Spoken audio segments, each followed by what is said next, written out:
Familia de fe, buenas tardes. Qué gusto poder volver a encontrarme con ustedes por este medio.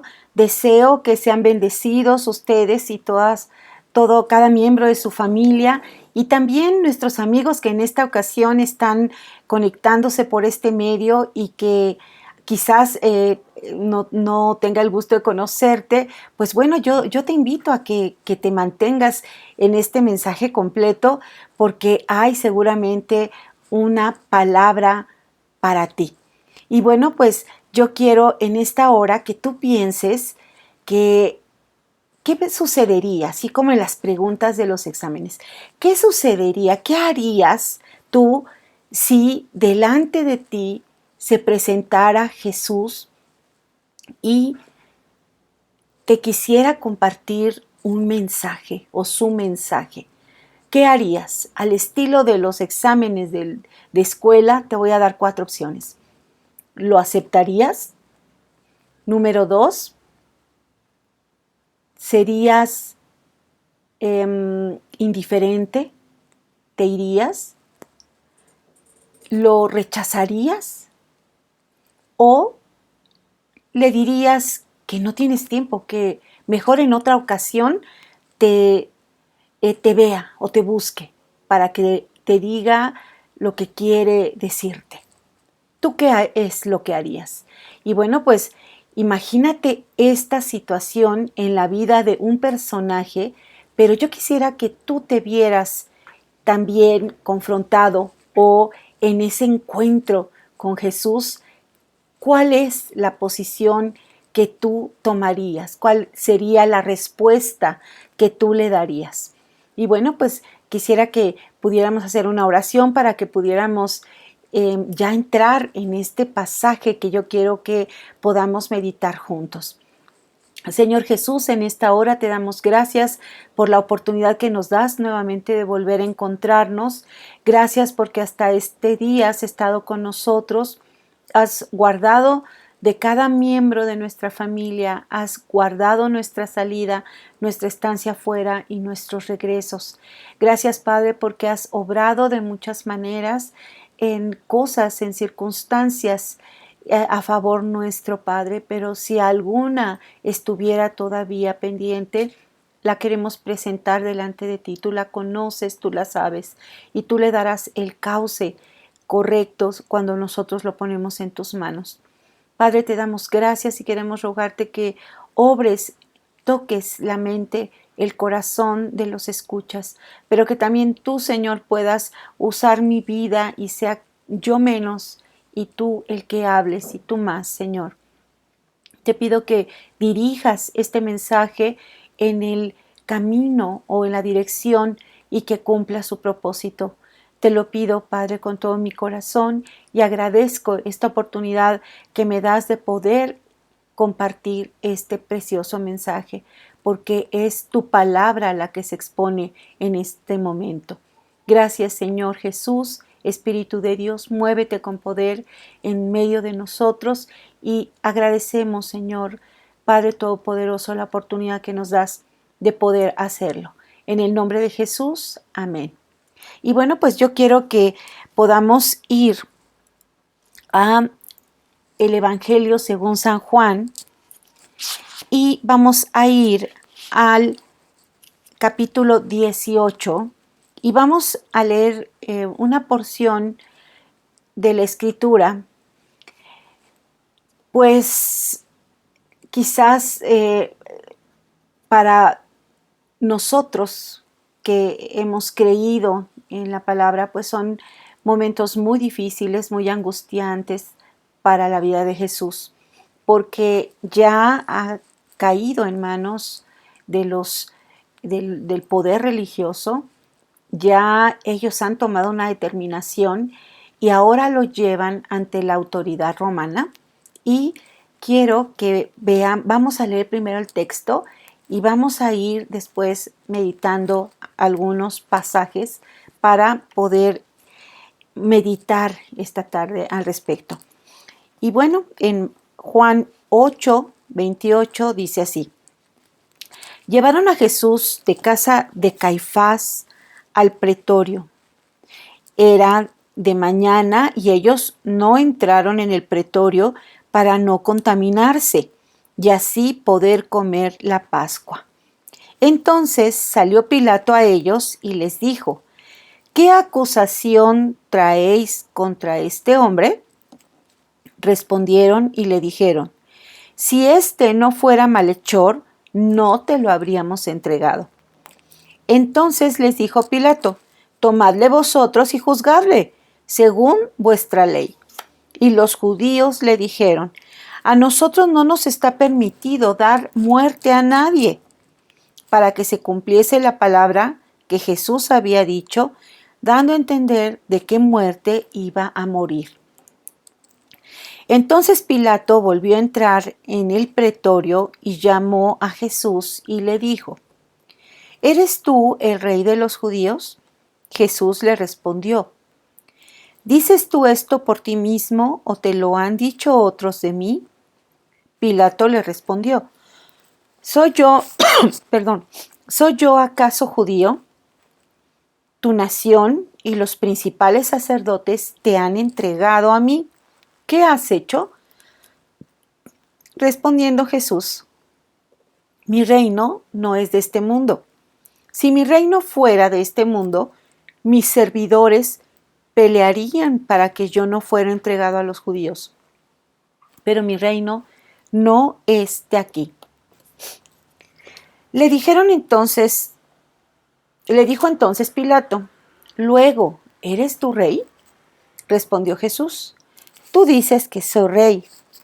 Yo para esto he nacido y para esto he venido al mundo, para dar testimonio a la verdad. Todo aquel que es de la verdad oye mi voz. Le dijo Pilato: ¿Qué es la verdad? Y cuando hubo dicho esto, salió otra vez a los judíos y les dijo: Yo no hallo en él ningún delito. Pero vosotros tenéis la costumbre de que os suelte uno en la Pascua. ¿Queréis que os suelte al rey de los judíos? Entonces todos dieron voces de nuevo diciendo: No a este, sino a Barrabás. Y Barrabás era ladrón.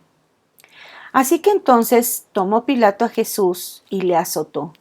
Y los soldados entretejieron una corona de espinas y le pusieron sobre su cabeza y le vistieron con un manto de púrpura y le decían: Salve, rey de los judíos, y le daban de bofetadas. Entonces Pilato salió otra vez y les dijo: Mirad, os los traigo fuera, para que entendáis que ningún delito hallo en él. Y salió Jesús llevando la corona de espinas y el manto de púrpura, y Pilato les dijo: He aquí el hombre. Cuando le vieron los principales sacerdotes y los alguaciles, dieron voces diciendo: Crucifícale, crucifícale. Pilato les dijo: Tomadle vosotros y crucificadle, porque yo no hallo delito en él. Los judíos le respondieron: Nosotros tenemos una ley y nuestra ley debe morir, porque se hizo a sí mismo hijo de Dios.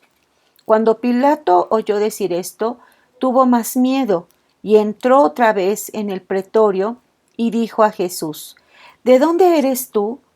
Mas Jesús no le dio respuesta. Entonces le dijo Pilato: ¿A mí no me hablas? ¿No sabes que tengo autoridad para crucificarte y que tengo autoridad para soltarte? Respondió Jesús: Ninguna autoridad tendrías contra mí si no te fuese dada de arriba. Por tanto, el que a ti me ha entregado, mayor pecado tiene. Desde entonces procuraba Pilato soltarle, pero los judíos daban voces diciendo: Si a éste sueltas, no eres amigo de César. Todo el que se hace rey, a César se opone. Entonces Pilato, oyendo esto, llevó fuera a Jesús y se sentó en el tribunal, en el lugar llamado Enlosado y en hebreo Gabata. Era la preparación de la Pascua y como la hora sexta. Entonces dijo a los judíos: He aquí vuestro rey. Pero ellos gritaron: fuera, fuera, crucifícale. Pilato les dijo: ¿a vuestro rey he de crucificar? Respondieron los principales sacerdotes: no tenemos más rey que César. Así que entonces lo entregó a ellos para que fuese crucificado. Tomaron pues a Jesús y le llevaron. Y bueno, este es el pasaje completo que quiero que meditemos. Usamos los versículos de Juan 18, 28 al 40 y nos fuimos del 19 del 1 al versículo 16. Te lo leí así completo porque yo quiero que tengas presente lo que está sucediendo. Y el personaje que tenemos aquí es Pilato. Y este personaje es un personaje interesante en el sentido de que le toca a él decidir acerca de lo que se ha de hacer como autoridad, ¿verdad? Autoridad política, como el gobernante de Judea, qué es lo que se va a hacer con él. Y los historiadores de esa época, quiero hablarte un poquito para que tengas otros elementos, porque él es nuestro personaje en el que nos vamos a centrar. Existen otros que también están participando en este relato y los vamos a retomar en un momento, pero yo quiero que tú te centres en Pilato. Fíjate que uno de los historiadores llamado Filón, que le tocan vivir en ese tiempo, él escribe que este hombre Pilato era un hombre de carácter inflexible, era un hombre muy duro y que tampoco era un hombre considerado. O sea, realmente las decisiones que él las tomaba eran sin cambio y era un hombre cruel. Otro de los historiadores que también hablan acerca de Pilato es Flavio Josefo. Este historiador es de origen judeo-romano. Ascendía de la línea judía por parte de los sacerdotes y su madre pues venía de la línea real. Era un hombre pues prominente, podemos decir, y tenía el manejo de información pues de primera mano, ¿verdad? Porque pues la posición en la que él se encontraba pues era muy buena, era de conocimiento. Y Flavio Josefo da dos relatos que van a ser contundentes en la vida de Pilato, y yo te los quiero decir. Fíjate que uno de ellos es que este hombre, cuando llega a Judea, se da cuenta que este pueblo, esta nación, es muy religiosa, es muy religiosa. Tienen un hermoso templo que él lo puede ver y ve que la vida también de las personas, de alguna manera, es muy ritualista. Pero fíjate que también ante las novedades, ante la necesidad que tenían muchas veces, pues también ellos, pues muchas veces eran seducidos, caían en el gusto, ¿verdad? Por ciertas cosas. Y bueno, una de ellas es que una de las necesidades era que no tenían agua suficiente. Y este hombre, como gobernador y para acrecentar su fama y también la gloria, ¿verdad? Porque para ellos, como un imperio, era la gloria de Roma, pues quiere hacer un acueducto para que llegue el agua a los habitantes de este pueblo y desde luego pues estén agradecidos. Pero obvio pues el dinero, el costo de esta obra pues tenía que salir de ellos mismos.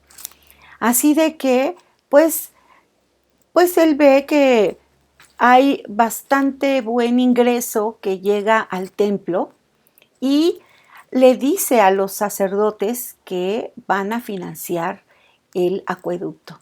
Esto va a traer un choque porque va a tocar y a tomar como propio, imagínate, los tesoros del templo para una obra nacional, de esta nación. Y entonces esto les cae, pero como bomba a los sacerdotes, a los escribas, a los fariseos, al Sanedrín, a la gente que prominente de este lugar, y desde luego que se oponen y dicen que no. Pero él es el prefecto y él es la autoridad de Roma en este lugar, y después de muchas presiones, él se ve obligado, ¿verdad? También a presionar de tal manera que salga de ellos mismos esta obra, y cuando los sacerdotes se niegan, pues empieza a hacer una serie de eventos para tomar el tesoro que llega al templo y canalizarlo para la obra. Desde luego que esta era una obra que se iba a hacer en un corto tiempo y había trabajadores.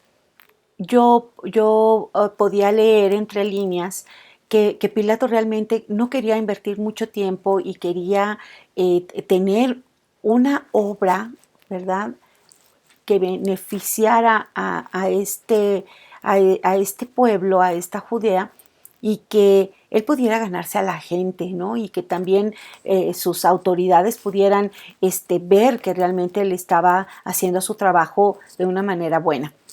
Y bueno, pues este acueducto se lleva a cabo de esta manera, y esto provoca la indignación, la molestia de los sacerdotes, y va a haber ahí un estira y afloja para que esta obra pues pueda realizarse. Pero fíjate que hay una serie de situaciones que se dan en donde vamos a ver cómo estos grupos van a entrar en conflicto, los sacerdotes con el ejército romano y con la autoridad romana. Y no obstante de que Pilato, pues bueno, ya está tomando de este dinero que no era para ese fin, y que desde luego, aunque iba a traerle a Judea un beneficio, pues no estaban de acuerdo ellos que saliera del tesoro de la iglesia.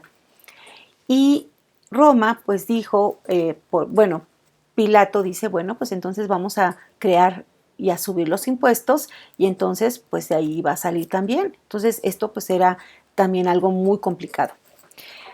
Por otro lado, fíjate que el otro evento que se da es de que, dado que este pueblo es muy religioso, y también pues el poder religioso también doblega mucho al pueblo, pues lo hace como entrar como en rebelión con ellos, y Pilato hace algo que va a ser impactante para él, la consecuencia de esto que él va a hacer.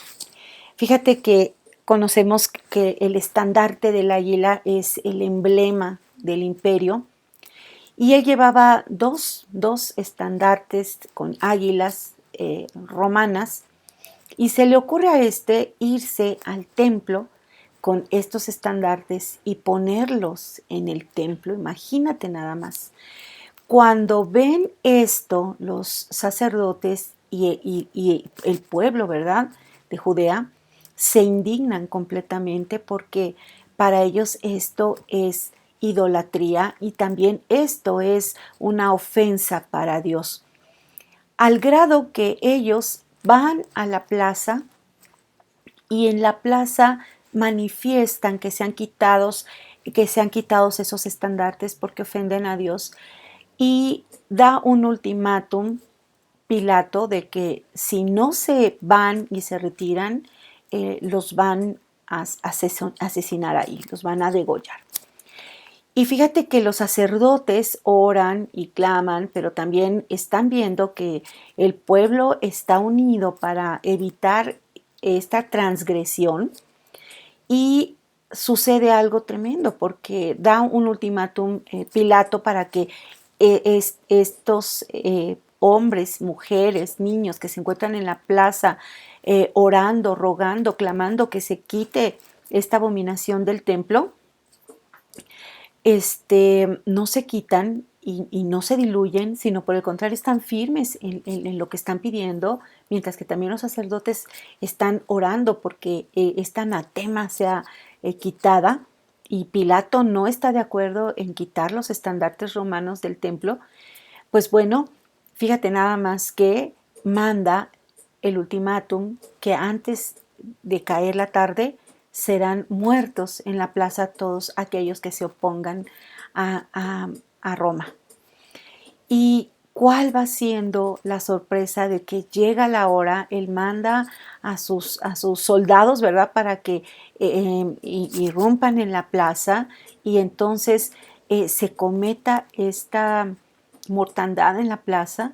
Los sacerdotes están sufriendo, ¿verdad?, de esta situación, pero Pilato está observando que aún hasta esta gente está dispuesta a entregar su vida y hasta entregando a sus hijos pequeños, diciéndoles, mátenos a todos, maten a nuestros hijos, pero no podemos permitir que se cometa este atropello y esta atrocidad en el templo. Y le ponen el cuello a los soldados. Y esto, fíjate que a Pilato lo conmueve porque ve que están decididos. Y por otro lado, tiene consejeros que le dicen, no lo hagas, Pilato, es mejor que tú aparezcas como misericordioso y no como un asesino. Y pues al ver esta resolución que tiene el pueblo, esta nación que está ahí congregada en el templo, pues él desiste de esto y manda quitar los estandartes y retirarse del templo. Y pues desde luego que esta es una gloria para Jehová, esta es una gloria para el Dios de Israel, pero para, para Pilato, pues también él no era que hubiera cedido, sino que conoce que este pueblo está dispuesto a todo por su Dios. O sea, llega a conocer una parte muy sensible de este lugar en donde él está gobernando. Pero esto causa desde luego una inconformidad también en él, pero también una inconformidad con los religiosos. Y Flavio Josefo es muy interesante cómo narra estos eventos y cómo se dio este milagro también de que pues el corazón de este hombre, que era con un carácter, como te decía, inflexible, duro, sin consideración, pues que se fuera para atrás, ¿no? Pero tenía consejeros también importantes, consejeros, algunos de ellos que habían estado cerca de Jesús y que de alguna manera pues no iban a permitir que también él pudiera tener una mala fama, además de lo que ya era, ¿no? Pero bueno, estas cosas le suman a este hombre puntos, ¿verdad? O taches en su proceder allí en Judea. Y podemos saber también de este Pilato, pues que era un hombre de la orden ecuestre. Él sabía montar a caballo muy bien, pertenecía a esta orden de caballería y pues era diestro en esto. También eran preparados en el conocer el derecho, pero una de las cosas que podemos ver como unas debilidades de él, una era de que a él no le gustaba el sacrificio personal. A él le gustaba que cada quien, o sea, era un hombre de los que delegaba, era, pues obvio, era la autoridad, pero a él no le gustaba sacrificarse por los demás, ¿me explico? Era un hombre que sí sabía delegar y saber a quién enviar y saber lo que tenían que hacer, era muy preciso en lo que él quería, pero también otra de las debilidades que yo veo en este personaje es de que cedía a las presiones de personas que pudieran poner en riesgo su carrera política. ¿Y por qué es importante que tengamos todo esto?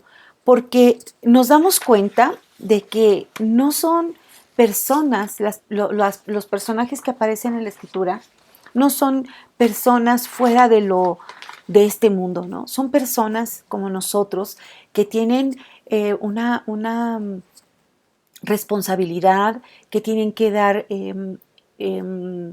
resultados a sus autoridades, que tienen que realizar un trabajo y a veces el trabajo que ellos realizaban era un trabajo muy difícil y sobre todo en los lugares en donde podía o ya sabía Roma que había brotes de rebelión, porque no todo en Judea era sumisión.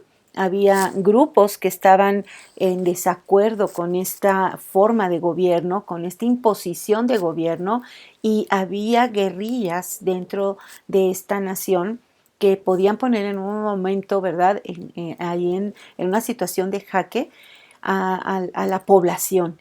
Pero fíjate que también el romano pues sabía lo que quería y desde luego que no estaba dispuesto a ceder, ¿no? Otra de los datos que yo veo que son interesantes que nosotros podamos ver es que ante esta situación, pues Pilato no le agradaban los judíos, ¿no? No le agradaban y pues de alguna manera los toleraba, pues porque era el lugar en donde él estaba gobernando. Pero vamos a entrar en materia de lo que te quiero decir, porque él es el personaje que tiene este encuentro con Jesús en este momento en donde ya son horas las que le quedan a Jesús de vida. Ya es el último momento que tiene Jesús y vemos a Jesús dando testimonio de sí mismo. Y habla a este hombre de una manera muy particular. Y es lo que yo quisiera, a mí me llamó mucho la atención esto y después de haber meditado esto, eh, creo o entendí que este es el mensaje que el Señor quiere que tú conozcas para esta ocasión.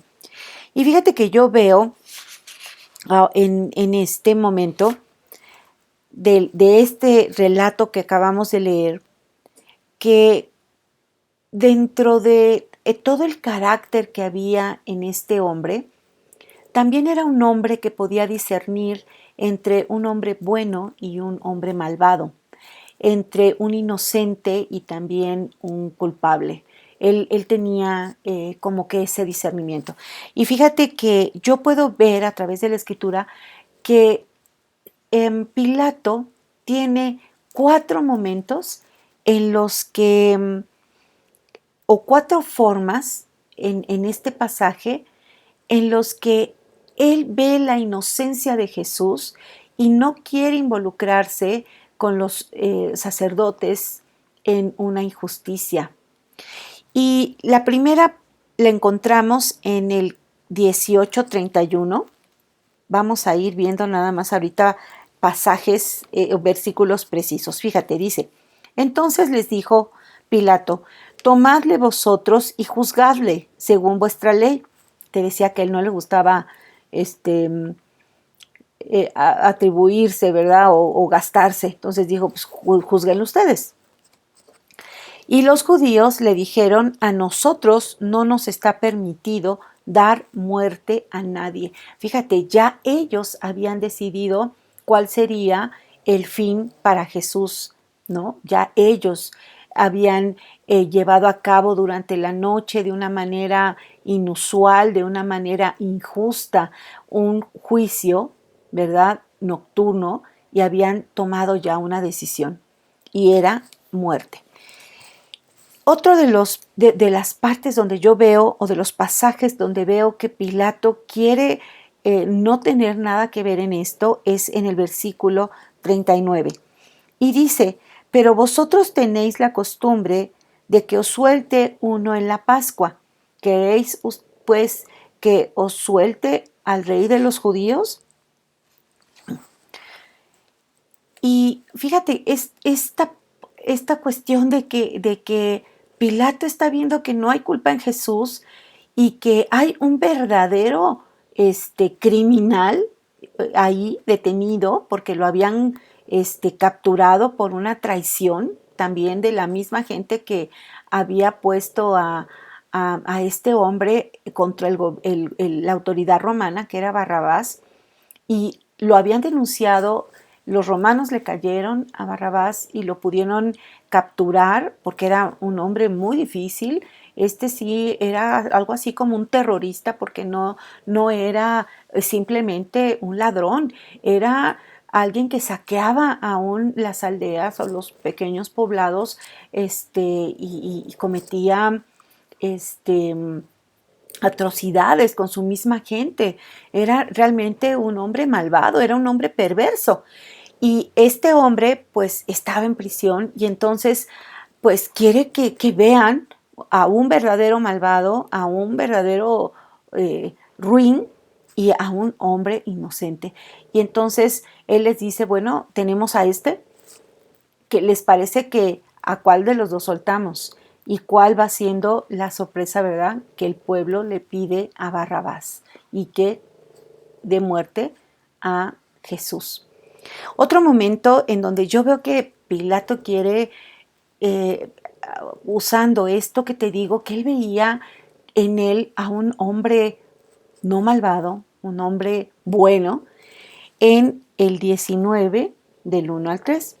Dice que así que entonces Pilato tomó a Jesús y lo azotó. Y fíjate que esta parte de este castigo, como que él piensa que con este castigo será suficiente para que los judíos vean que ha sido ya considerada su petición, como algo así como un acuerdo político, ¿no? A ver, yo voy a azotar a este hombre para que vean que sí soy firme y estoy dando un castigo a lo que ustedes están supuestamente diciendo, pero que yo no veo que haya cometido ningún delito, pero bueno, lo voy a castigar. Pero los soldados que van a estar al cargo de Jesús van a abusar de Jesús, van a tomar instrumentos de tortura para golpear a Jesús. Y los soldados entretejieron, además, fíjate, una corona de espinas y le pusieron sobre su cabeza y le vistieron con un manto de púrpura. Todo esto está sucediendo tras bambalinas, ¿verdad? Y le decían, salve, rey de los judíos, y le daban de bofetadas. Entonces Pilato salió otra vez y les dijo, mirad, os los traigo fuera, para que entendáis que ningún delito hallo en él. Jesús no respondió, Jesús no se defendió, Jesús no maltrató a sus, en ese momento, verdugos, ¿verdad? Sino soportaba todo este castigo.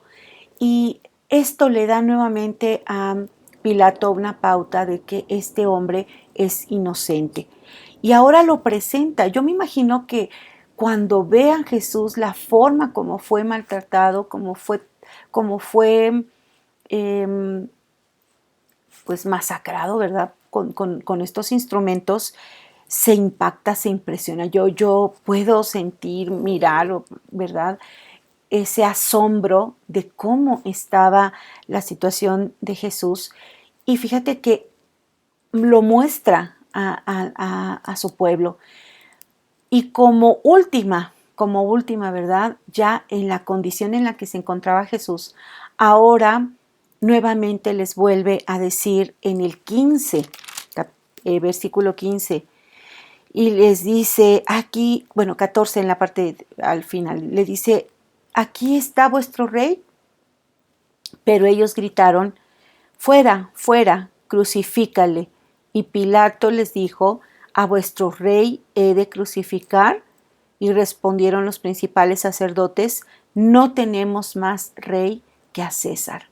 Fíjate, ya si por algún momento le pasó por la cabeza a Pilato de que podía despertar la compasión de esta gente por Jesús, pues definitivamente llega al momento en el que el pueblo está decidido en el fin que debe de tener.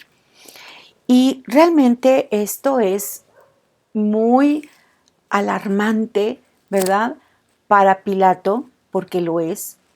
Y hay en la tradición una, una parte que también se dice acerca de Pilato, que este hombre estaba casado, tenía 2 hijos, 2 niñitos, y su esposa, porque había pasado un tiempo en un lugar donde Jesús estaba predicando la palabra, esta mujer conoce a Jesús, escucha su mensaje y es impactada esta mujer de nombre Claudia, que en algunos aparece con el nombre de Prócula, fíjate qué feo nombre, pero qué bueno que le dejaron Claudia. Y esta mujer Claudia, al conocer el mensaje de Jesús y ver a Jesús y aceptar el mensaje que él estaba compartiendo, ella se ve tocada por esta palabra, por este varón, por este mensaje. Y cuando presentan a Jesús y ella sabe que es Jesús el predicador que ella conoció y que lo han llevado los sacerdotes para que lo crucifiquen, Claudia le comenta a Pilato acerca de un sueño que tuvo y le dice: no lo toques, no le hagas daño, él es un hombre bueno, él es el Cristo, él es el Mesías, no lo toques, porque si tú le haces un daño, va a haber una gran conmoción, pero también a nosotros nos sucederá un mal. Y fíjate que esta petición de esta esposa es escuchada por Pilato, pero desde luego que las decisiones políticas, la posición que él tiene como gobernante, pues si ya había cedido ante el pueblo al quitar esos estandartes y ahora que tiene todo ese pueblo gritoneándole que lo crucifique, a los principales sacerdotes fariseos y pues lo que era el Sanedrín, ¿verdad? Ahí también presionándolo y teniendo temor también a lo que esto podría implicar en una acusación ante el César, que en este caso está al cargo de Roma, Tiberio, y que él pudiera destituirlo y acabar con su carrera política, pues él se pone del lado de estos judíos y de esta presión, y te decía, esta es una debilidad que él tiene, y pasa por alto la petición que le hace su esposa al respecto. Esto, te digo, no lo dice la escritura, lo dice la tradición, lo dice también, lo comentan estos historiadores de la época.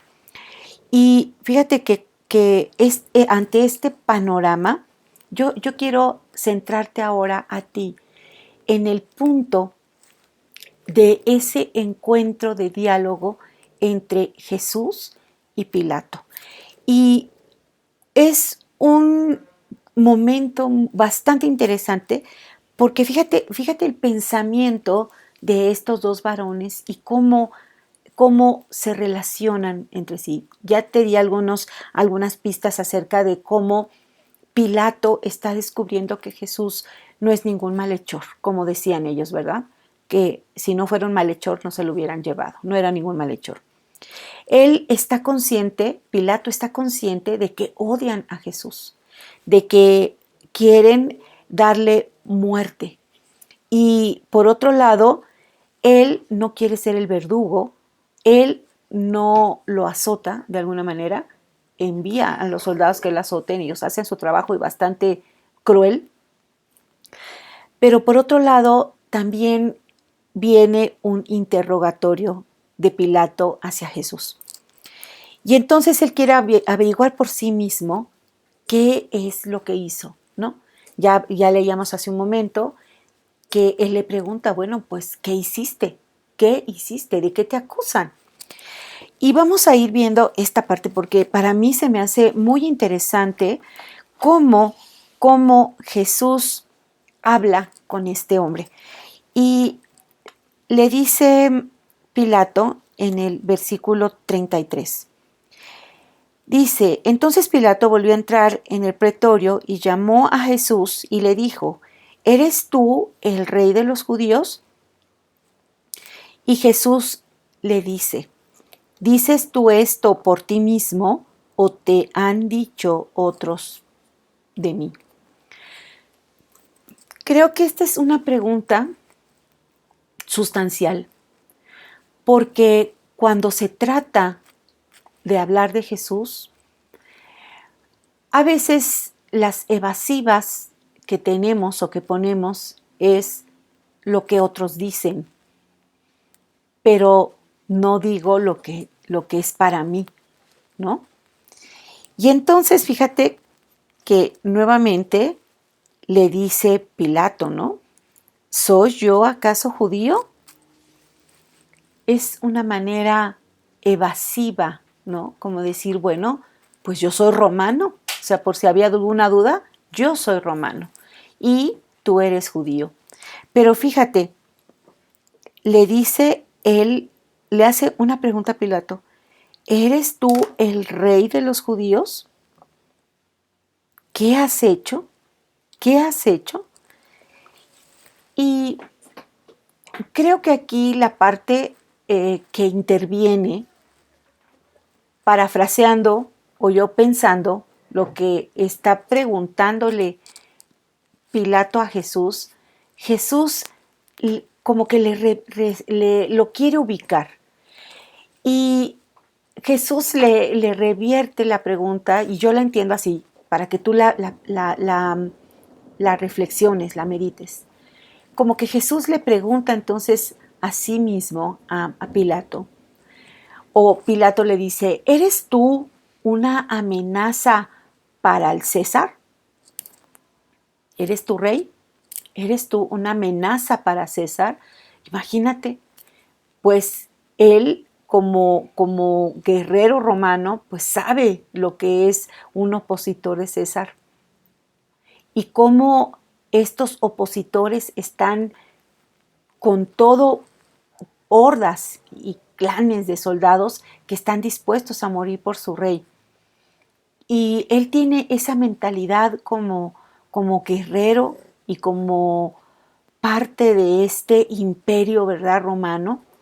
Es la mentalidad que él tiene, pero no advierte en él, pues, esta lucha, ¿verdad?, o este acompañamiento de soldados que estén dispuestos a dar la vida por él, y lo ve a él solo. Y ahora lo ve, en este momento, pues lo ve como un hombre que no, que es inocente. Y fíjate lo que le dice Jesús, dice, mi reino no es de este mundo. Si mi reino fuera de este mundo, mis servidores pelearían para que yo no fuera entregado a los judíos, pero mi reino no es de aquí.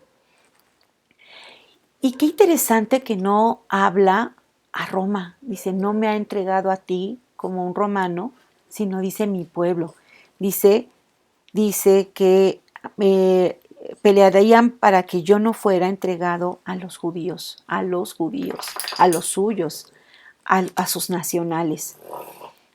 Otra pregunta que yo creo que Jesús le está diciendo con esta respuesta es, yo no soy una amenaza para Roma, ¿no? Yo no soy una amenaza para Roma.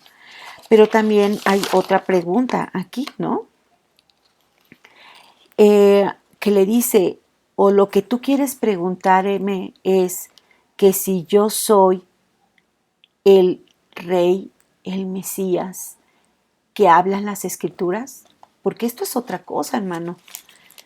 Cuando tú estás hablando y Él está diciendo, mi reino no es de este mundo, el reino de Jesús es más allá de esta tierra que va a perecer.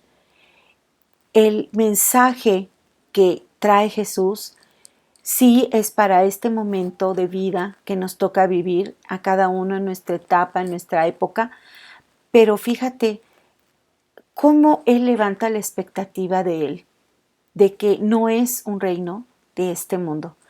Y le está diciendo, tu pregunta es que si yo soy el Rey Mesías, el Cristo, el que había de venir, fíjate, el Señor lo ubica y entonces esto le causa o simbra a Pilato, porque yo estoy segura, hermanos, que hablar con Jesús, ver el rostro de Jesús, mirar o verte en los ojos de Jesús, era una transparencia tal, era un amor que irradiaba que no se podía contener, ¿no?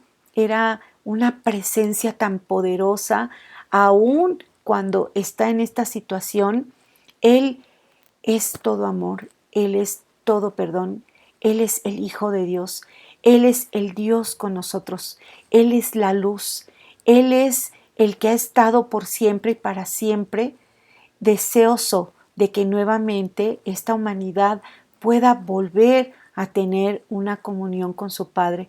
Y Él ahora ha sido enviado para que sea el sustituto, ¿verdad? En este momento que ya está por iniciarse la Pascua y que ahora, fíjate, están decidiendo la suerte de Él. ¿Y a quién se va a liberar? ¿Al malvado o se va a optar por el inocente? Y fíjate, los judíos optan, y con eso se maldicen, ¿verdad?, al librar a este malhechor y entregar a Jesús. Pero también, fíjate que esa declaración que hace el pueblo judío de que para ellos solamente su rey es César, híjole, hermano, pues esto viene a poner pues el punto final, ¿verdad?, de algo que se desataría contra el pueblo judío, porque estaba rechazando al Hijo de Dios.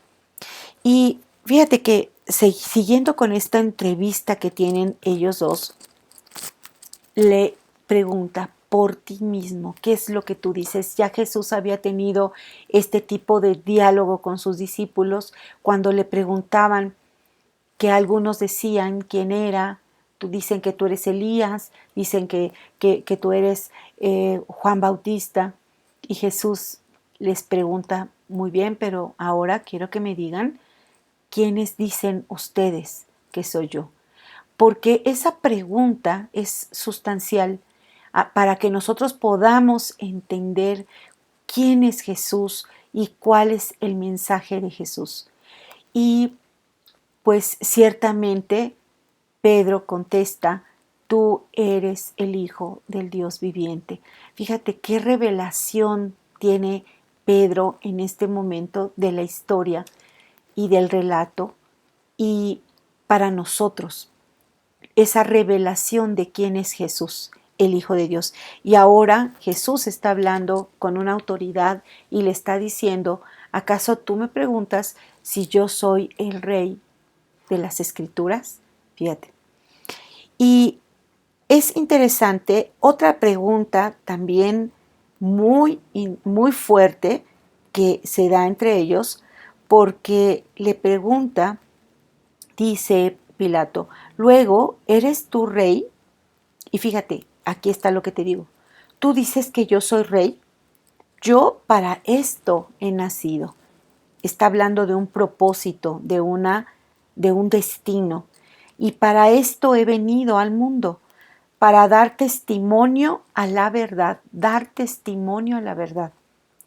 Todo aquel que es de la verdad, oye mi voz. Y yo creo que esta parte de qué es la verdad surge en cualquier persona al oír esta respuesta de Jesús, al grado que entonces Pilato le pregunta, ¿qué es la verdad? Y en este mundo, en estas épocas que nos ha tocado como humanidad atravesar, si tú recuerdas, una época es la mentalidad que predomina en cierto tiempo. Pero la verdad ha sido un tema que desde tiempos ancestrales, cuando los filósofos de la Grecia clásica, ¿verdad?, también hacían sus reflexiones, sus meditaciones, este tema también era un tema medular. Y cómo a través de los siglos este tema de la verdad ha sido cuestionado por personas a nivel de ciencia y cómo han llegado a posturas acerca de esto. En el fines del siglo XIX, surgió un hombre, Hegel, y a él, que es uno de los que se cuestionaron acerca de esto, decía que no hay verdades absolutas, que la verdad es relativa. Y es increíble cómo a partir de estos decretos de hombres, la humanidad se viene moviendo como si toda la verdad que hubiera en este planeta fuera relativa. Y lo que nosotros en esta hora, en este momento, estamos leyendo es que Jesús dice, yo he venido a dar testimonio de la verdad.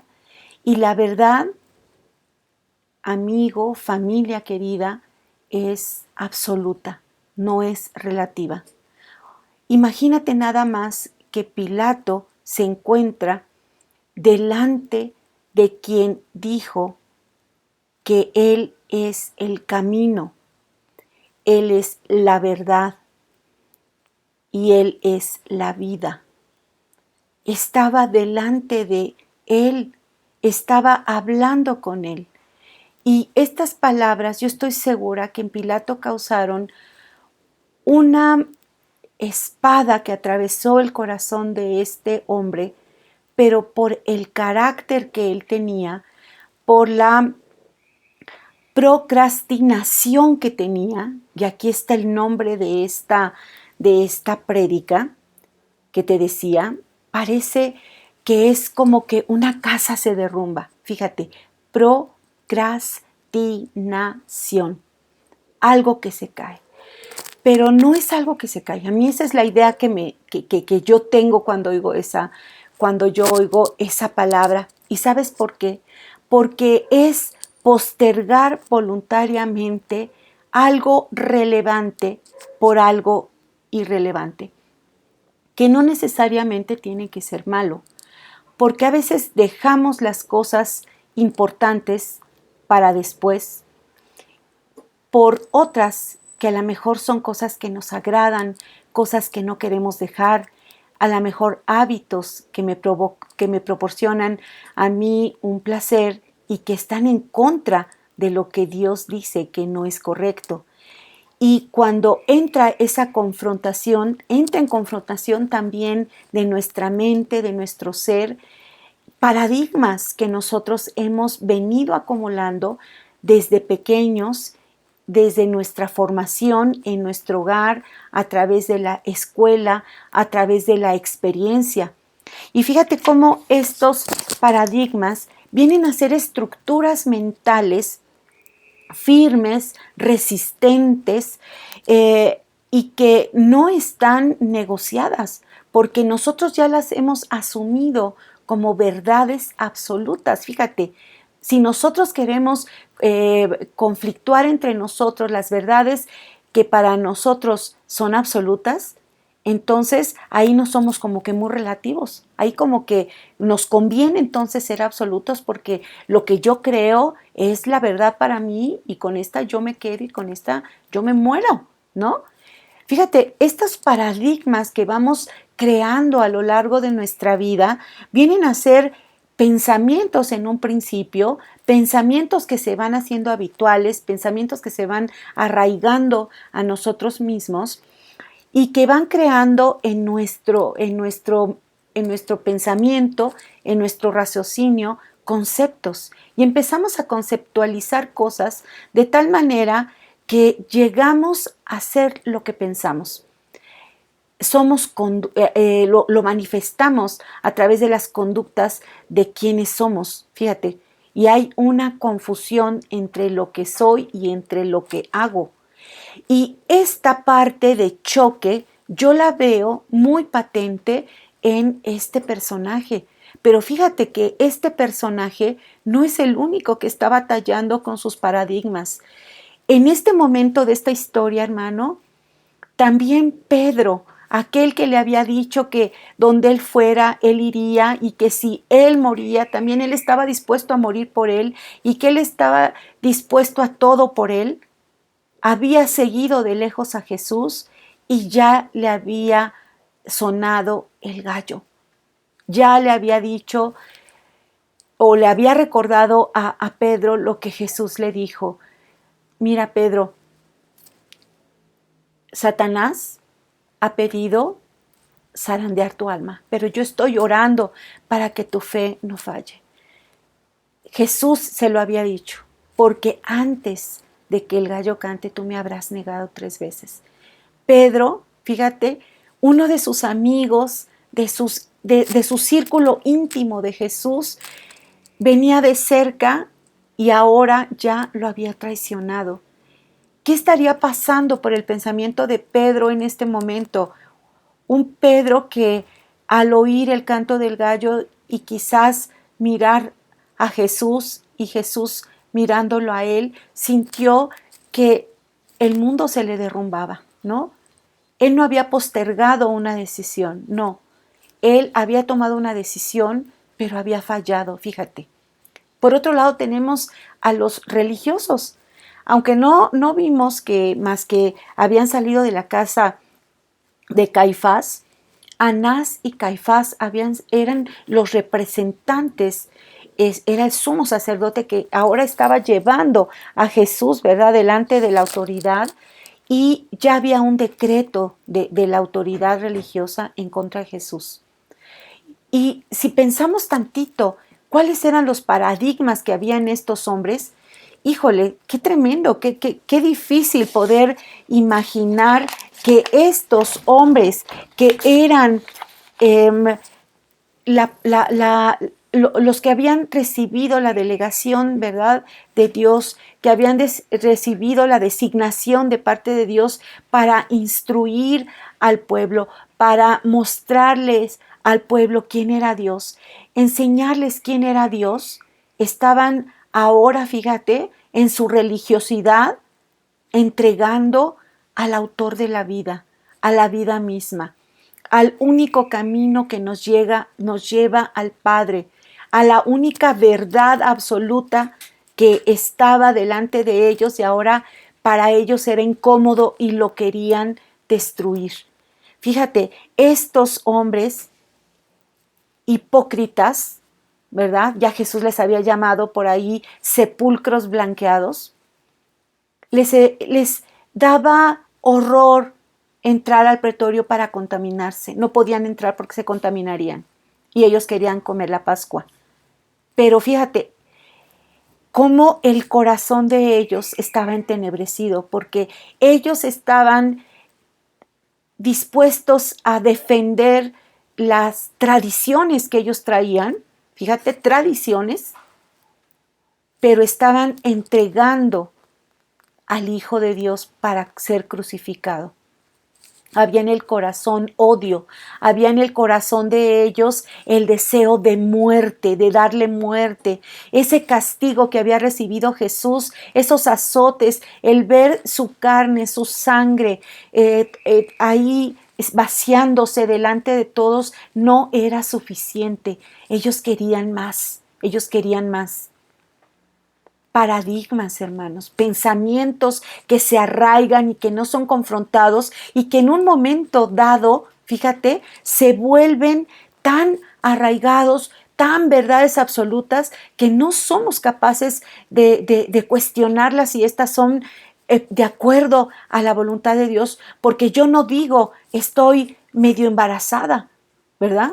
O estás embarazada o no estás embarazada, pero no estás medio. No es una verdad relativa. No tenemos esas convicciones para algunas cosas, pero qué cómodo y qué curioso que para otras sí. Y ahora vemos a un Pilato que ha venido conociendo poco a poco a esta comunidad judía, que ha visto cómo la religiosidad de este pueblo los llega a controlar al grado de que por ciertamente agradar a Dios ellos están dispuestos a dar su vida, y eso está bien, pero lo que no está bien es el que hayan pasado por alto a Jesús en el tiempo de su visitación. Fíjate, seguramente a lo largo del tiempo que tú has leído la Escritura, tú te pudiste o te puedes dar cuenta de todas las personas con las que Jesús se topó, gente necesitada que lo buscaba, obtenía de él lo que quería y entonces se apartaba, ni siquiera agradecía. Había gente que lo buscaba porque realmente sabía que en él había algo diferente, había vida, había amor, había perdón, había misericordia, y la gente no se quería despegar de él, no quería estar lejos de él. Había otros que al sentirse de alguna manera siendo descubiertos, ¿verdad?, en su pecado, pues también se llenaron de odio, se llenaron de resentimiento y buscaban esto de Jesús. Pero ahora nosotros, porque este mensaje es para nosotros. Quizás en este momento, a lo mejor tú estás viéndote como Pilato, alguien que está evadiendo este encuentro con Dios, este diálogo con Jesús, esta reflexión de que, ¿qué tal que Él es el Mesías? Él es el Cristo, Él es el medio por el cual esta humanidad podemos volver a esa relación con Dios y poder estar de acuerdo en esa armonía y esa sintonía con Dios. Pero a lo mejor puede ser más fuerte que eso la posición que tú tienes, el qué dirán. A lo mejor eso es lo que a ti te preocupa más y te interesa más. Y es un tiempo en el que tú tienes que poner o cuestionar ese paradigma, porque esto de la procrastinación es eso, es ir postergando una decisión de la cual depende el destino final de tu vida. ¿Por qué? Porque si yo estoy parada en una verdad absoluta, porque Dios, hermano, hermana, amigo, amiga, es el mismo ayer, hoy y por siempre. Él nos está pidiendo exactamente lo mismo siempre, volver a Él.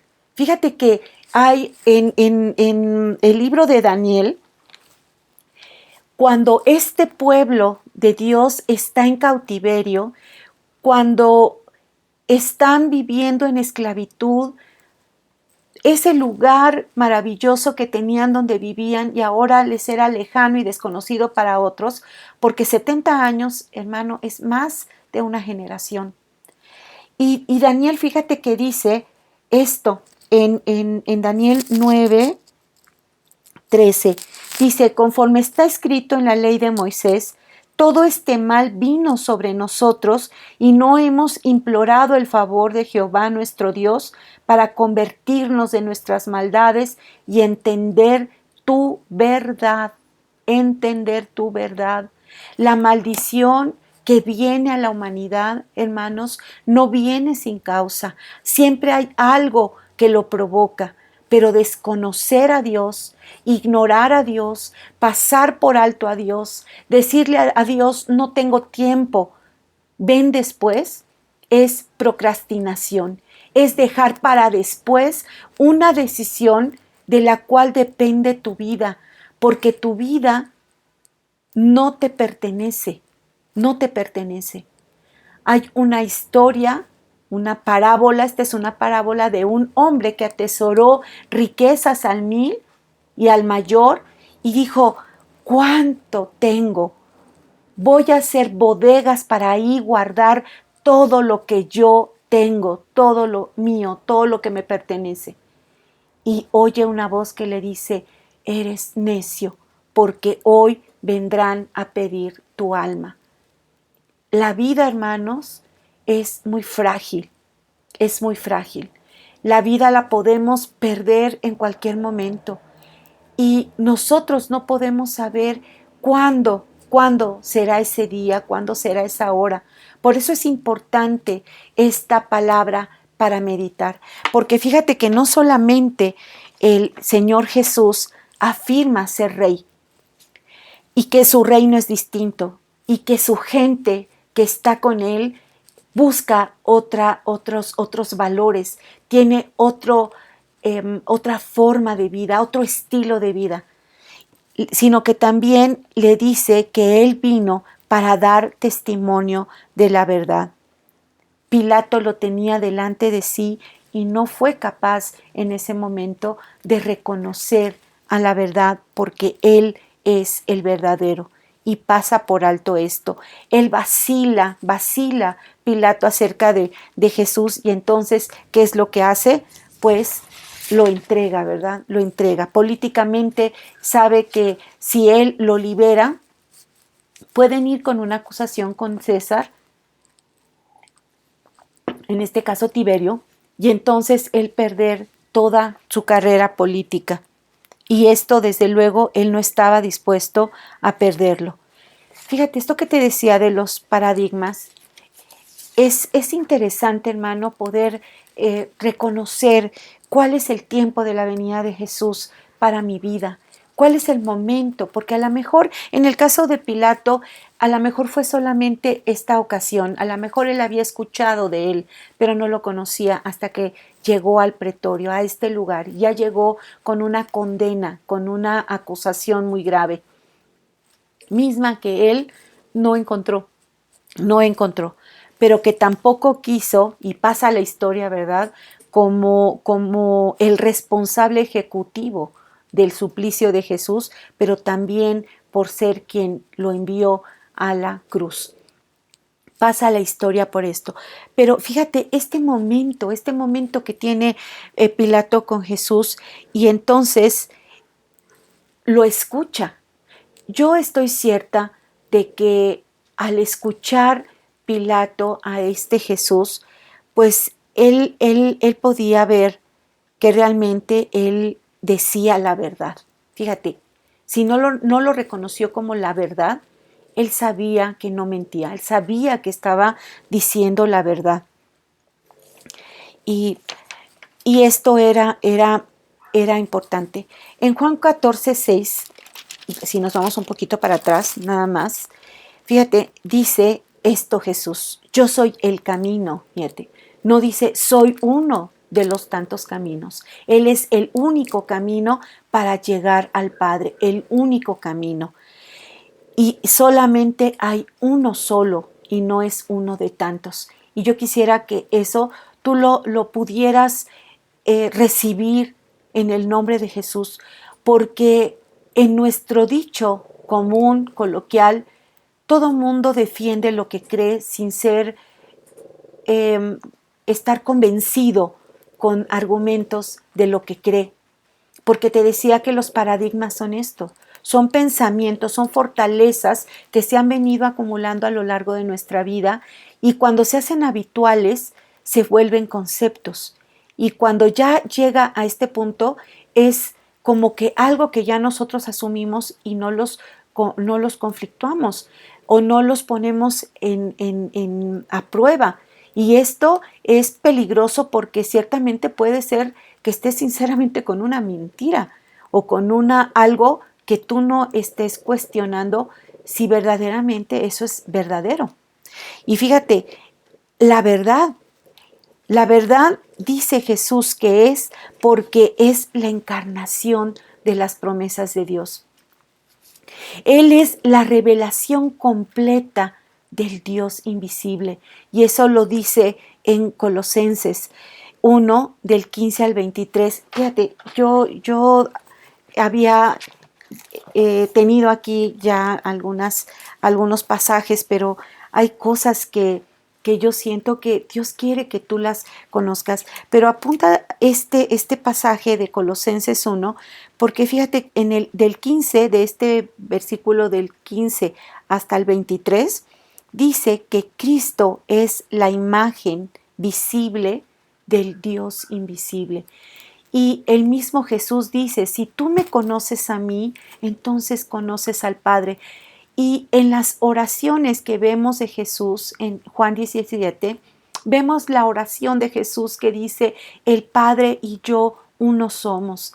Y yo quisiera, le dice al Padre, que ellos, los que vengan a aceptarme a mí, sean como tú y yo, sean uno con nosotros. Fíjate cómo esta oración de Jesús, mira, léelo de Colosenses, por cuestión de tiempo no te lo voy a leer todo, pero ya te dije que Jesús es la imagen visible del Dios invisible, pero dice cosas hermosas este pasaje acerca de quién es Jesús, pero también la certeza de que si tú conoces a Jesús, tú conoces al Padre de Jesús.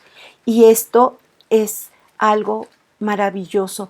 Es el deseo de Dios por la eternidad que nosotros volvamos a Él, tengamos esa comunión con Él, que tengamos esa relación de padre e hijos con Él. Y esto, hermano, es algo hermoso. También Jesús dice que Él es la vida, porque fíjate, al unir su vida divina a la nuestra, Él nos otorga eternidad. Estaba profetizado que vendría a morar en medio de los hombres. Y es increíble, hermanos, la forma como Jesús viene a morar en medio de nosotros, de una manera que a lo mejor fue inimaginable para el judío de su época, porque siendo de la descendencia de David, de un rey, vendría en esa opulencia, vendría en esa majestuosidad.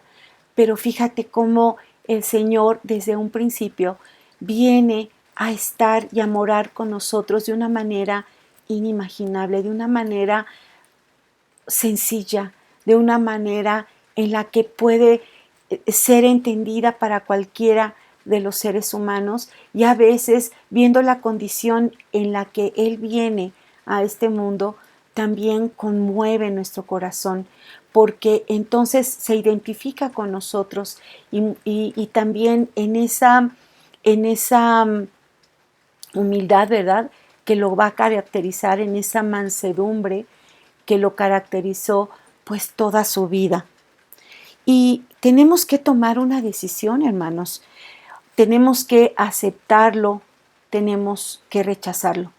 Esta es una decisión que nosotros en algún momento de nuestra vida tenemos que hacerla, y cuanto más pronto mejor. Y fíjate, ¿para qué? ¿Para qué queremos la verdad de Dios? Porque esta es la pregunta medular que tiene Pilato para Jesús. Y él se queda con esa pregunta, ¿verdad? Porque le dice, ¿qué es la verdad? Como si fuera algo impersonal. ¿Y por qué? ¿Para qué conocer la verdad? Bueno, pues porque es la única forma con la cual nosotros podemos llegar al Padre y estar con Él. ¿Para qué queremos la verdad? Pues para ser libres, hermanos, porque en el contexto de ese momento, la esclavitud era algo que se vivía. Entre los judíos también se practicaba esto de tener esclavos, y en cierto tiempo estos eran puestos en libertad, y a veces los dueños de estos esclavos habían sido tan generosos, tan misericordiosos, tan comprensivos con ellos, que cuando llegaba el tiempo de la libertad de estos esclavos, ellos no querían irse de ellos porque los veían como parte de su familia.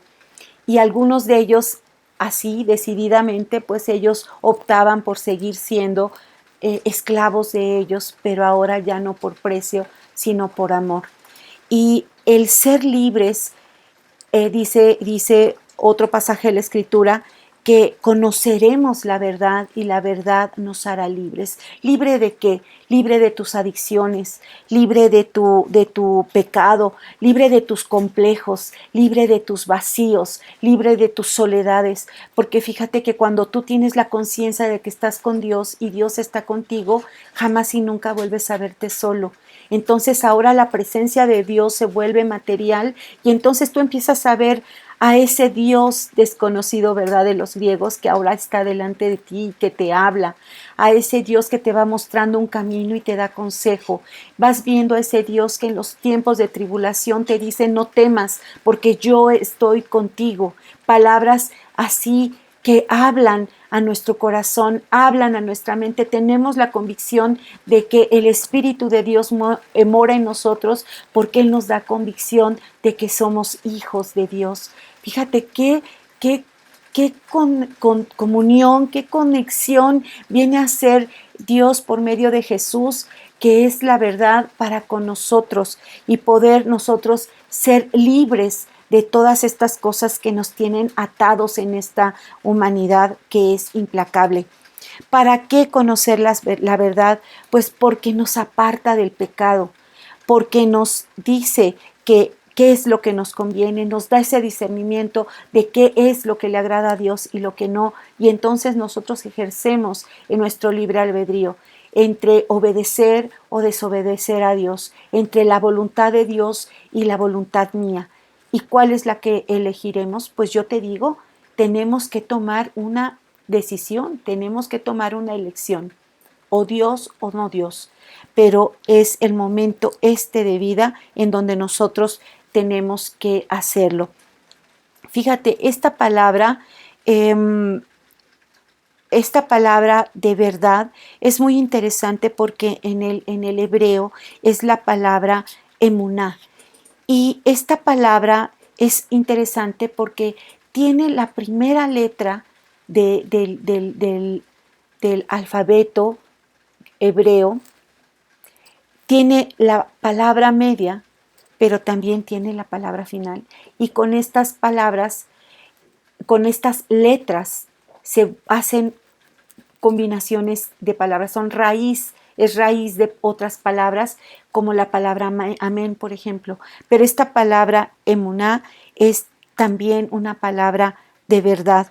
Es aquel que cree, que obedece y que vive en la verdad. Y fíjate que también sabe Dios que nosotros no podemos solos y sabe que nosotros solos podemos extraviarnos fácilmente. Pero Dios, previendo esa situación, Él envía a su Espíritu Santo para que Él sea el que nos guíe a toda verdad. Y eso lo tenemos en Juan 16, del 13 al 15. Dice que Él nos va a mostrar la verdad y no la hablará por sí mismo, sino que Él la hablará porque Él es Dios mismo también, unido al Padre y unido al Hijo. Fíjate qué ayuda, qué revelación tan grande de que no estaríamos solos, de que el Espíritu Santo convendría, ¿verdad?, que Jesús se fuera para que entonces fuera enviado el Espíritu Santo y no hubiera ningún tipo de barrera entre nosotros y Dios, sino que en donde quiera que nosotros estemos, el Espíritu de Dios no está limitado, sino que Él está con nosotros. Y nosotros ahora quiero hablar como iglesia, hermanos. Nosotros tenemos una responsabilidad al conocer ya la palabra de Dios, al conocer al Jesús, al Rey profetizado por las Escrituras. En 2 de Timoteo 2:15 dice que nos presentemos como siervos aprobados. Pero fíjate que hay algo que a mí me conmueve mucho y me llama mucho la atención, y que yo te animo y te exhorto, hermano, porque como iglesia dice la palabra de Dios que la iglesia, fíjate, en Primera de Timoteo 3:15, le dice Pablo a Timoteo que la iglesia es columna y baluarte de la verdad. Columna y baluarte. Y fíjate qué importantes estas dos palabras que son dadas a la iglesia. Una columna, hermano, es una estructura firme, vertical, rígida, que va a soportar el peso de la edificación, pero que también va a ser como un transmisor de la carga que lleva el peso de esta edificación. Eso es ser columna. Pero dice otra palabra interesante, baluarte. Y esta palabra yo quiero explicártela porque fíjate que esta palabra ya como que se ha perdido a través de los siglos en su uso. Y es una palabra que pareciera que nada más está en la escritura. Pero fíjate, te voy a decir lo que es un baluarte. Un baluarte se usaba en el Imperio Romano. Ellos tenían un edificio en forma pentagonal, los militares, el Imperio Romano, pero también los soldados, todo el poder así fuerte, tenían una edificación en forma pentagonal, fíjate, en forma de pentágono, igual que en Estados Unidos el Pentágono, ¿verdad? Que es infranqueable, que es en donde se toman decisiones importantísimas y súper secretas. Bueno, pues en el Imperio Romano un baluarte era una edificación pentagonal. ¿Y sabes qué se llevaba a cabo en este baluarte, en esta edificación? Bueno, pues fue en esa fortaleza, además de que era difícil de penetrar, ahí se vivía, se aprendía y se practicaba lo que era ser un romano. Y fíjate, cuando dice que la iglesia es columna, la que soporta, la que lleva el peso, la que distribuye, ¿verdad?, este peso, y baluarte, entonces es la que vive. Fíjate, lo vamos a aplicar así a la iglesia. La iglesia, nosotros, somos los que tenemos que estar viviendo, tenemos que estar aprendiendo. Y con el aprendizaje, hermano, de la palabra, tú tienes que estar predicando lo que estás aprendiendo. ¿Por qué? Pues porque a través del testimonio es como otros con tu propia vida pueden ver que tú eres diferente, que tú eres parte de ese reino del que el Señor Jesús es rey. Eres siervo de este pueblo, siervo porque sirves, siervo porque estás dispuesto a compartir con otros lo que has recibido de gracia y porque además, hermano, fíjate qué responsabilidad a través de ti, del testimonio que tú des y del mensaje que tú estés dispuesto de Jesús a compartir con otro, entonces este reino se irá expandiendo, este reino se irá engrandeciendo. ¿Y para qué? Para darle gloria al Dios que todo lo merece, al Jesús que vino y que estuvo dispuesto a morir por ti, por mí en esa cruz, al Jesús que entregó hasta la última gota de su sangre por ti y por mí, y para que nuevamente estuviéramos reconciliados con el Padre y ahora seamos uno con Él. Pues hermano, yo sé que hay mucho que decir, hay muchos versículos a los que teníamos o podíamos haber seguido meditando, pero aquí el punto es tu encuentro con Jesús. ¿Qué es lo que vas a hacer ahora que tú lo has escuchado, que has escuchado este mensaje? ¿Qué es lo que vas a hacer? ¿Qué decisión vas a tomar? ¿Vas a seguir dejándolo para después, postergándolo? ¿O vas a conflictuar tus paradigmas? ¿O vas a buscar en la palabra de Dios que es verdad, que es viva? Y fíjate, dice en 2 de Timoteo 3:16, dice que la escritura es útil para redarguir, para corregir, para instruir en toda buena obra. Fíjate, toda esta palabra de Dios es verdadera y para lo que te sirve, para guiar tus pasos, para conducir tu vida. Y bueno, yo quisiera que pudiéramos terminar con una oración pidiéndole a Dios que obre en nosotros el querer y el hacer, porque Él es bueno. Tanto como si tú eres una persona que por primera vez estás escuchando esto, que pueda impactarte la palabra porque es viva, porque es eficaz, tu vida, y tú empieces a tener esa hambre y sed para buscar de Dios. Pero si tú eres parte del pueblo de Dios y por un tiempo lo has dejado de lado o consideras que no es para ti, bueno, pues yo te exhorto a que lo veas como una responsabilidad que tenemos, porque la iglesia no es un edificio. La iglesia eres tú donde quiera que vas. Eres iglesia y eres parte del reino de Dios en tu trabajo, en el transporte, en tu familia, con tus amigos, en esos trayectos, cuando vas con personas que no conocen del Señor y están viendo quién eres tú. Que perciban el perfume de Dios en ti, la presencia de Dios y del Espíritu Santo en ti. Señor Jesús, en esta hora agradecemos el momento que nos has permitido pasar contigo. Gracias, Señor, porque tú tienes planes y propósitos grandes para cada uno de nosotros, algunos de una manera y otros de otra forma, pero tú eres, Señor, el que obrará, Señor, de maneras que no podemos entender, pero que veremos, Señor, si nosotros nos atrevemos a hacer la tarea que tú nos has dejado realizar. Gracias, Padre, por toda tu bondad y tu misericordia. Gracias por toda la paciencia que tienes con nosotros y gracias, Señor, porque en este tiempo eres tú el que sale a nuestro encuentro, porque nosotros, no ha habido en nosotros un deseo de buscarte quizás, pero tú con tu amor, con ese anhelo de que volvamos a ti, sales a nuestro encuentro. Gracias, Señor, por ese amor que es tan grande y por ese amor que no se acaba. Gracias, Padre, y bendecimos a cada escucha, a cada persona que está o estuvo en este tiempo de reflexión de la palabra. Te alabamos y te bendecimos, Señor, porque tú eres el mismo Dios ayer, hoy y por los siglos. Gracias, Señor Jesús. Gracias, Padre amoroso, y gracias, Espíritu Dios, quien eres nuestro compañero en este tiempo. Amén.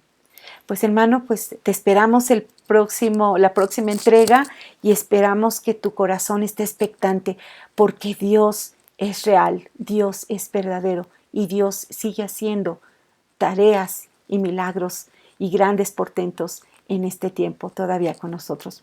Pues bueno, hasta la próxima y recibe un abrazo cariñoso y nos vemos hasta la próxima. Que tengas un hermoso día, hermano. Beso.